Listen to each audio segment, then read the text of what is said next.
Real quick, I just want to show what I did on this muffler.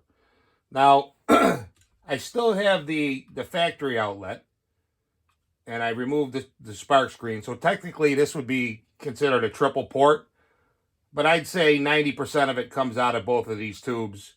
I mean, if you put your hand here, you could feel a little bit. Um, this is what they call a Walkerized muffler. It's the guy up in Canada, I believe his name is Donnie Walker. They started doing this way back, and it worked out pretty good. Um, this is a new saw to me, so the first thing I want to do with this is to get a flowing exhaust. You know, before I do anything else, I want to get the best exhaust I can. Now, I just lightly braise these. I use these here, and this is almost a perfect fit to this.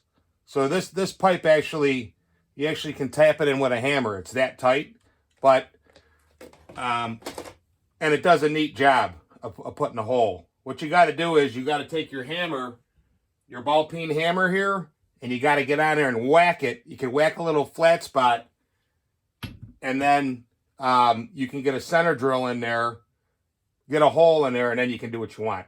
I'm a little close right here to the brake. I mean, the brake still works.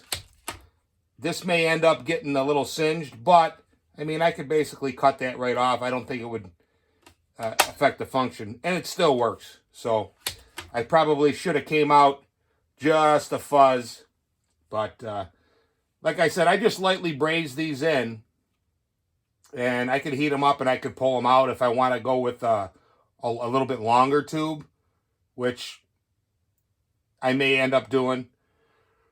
I had it out in the wood. I made a couple cuts, and then it started raining, and I got a load of logs coming, so I'll be able to run this thing. But I also have a pipe for this, like the one I sent to Dino Joe. I already have one made up for it, so I'll throw that on there too. And like I said, that's my approach. I want to see with the free flowing exhaust what this thing will do. And so far with the auto tune and this exhaust, it's performing well. Now I did not where it bolts up to the to the cylinder. If you were to flip it over and look in there, there's two holes. There's one, the opening is here that bolts up. You got your two bolts that bolt to the cylinder, and there's two holes. There's one up here and there's one here. I did not mess with that. I left that stock. So there's a little bit more than I can do, but I approach this gradually, a little bit at a time, make some cuts. It's a new saw. She's still breaking in, and that's the deal. I mean, that's ultimately what you're paying a guy for a build. I mean, you're not paying for somebody to unbolt the cylinder and go in there and grind and polish and hit, oh, look at this. Look how shiny this is. And no, you're paying somebody to do the R&D and spend whatever 5-10 hours, and to be able to hand you a saw that works like the one in the video.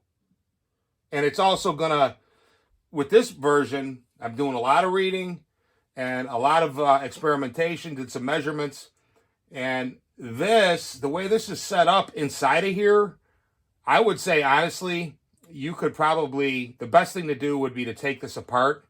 You can pry all this apart, grind the welds, and take that baffle right out of there. You know, if I can find another muffler for cheap, I will do so. But I just wanted to show you this. It just worked pretty good.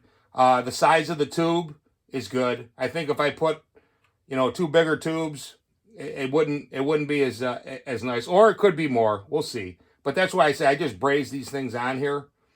You know, it's almost, you got to tap it in with a hammer, so it's not going to go anywhere without even being welded. But I just put a little glob of braze here, and then if I want to take it out and put a longer one in or a shorter one, because sometimes that makes a difference.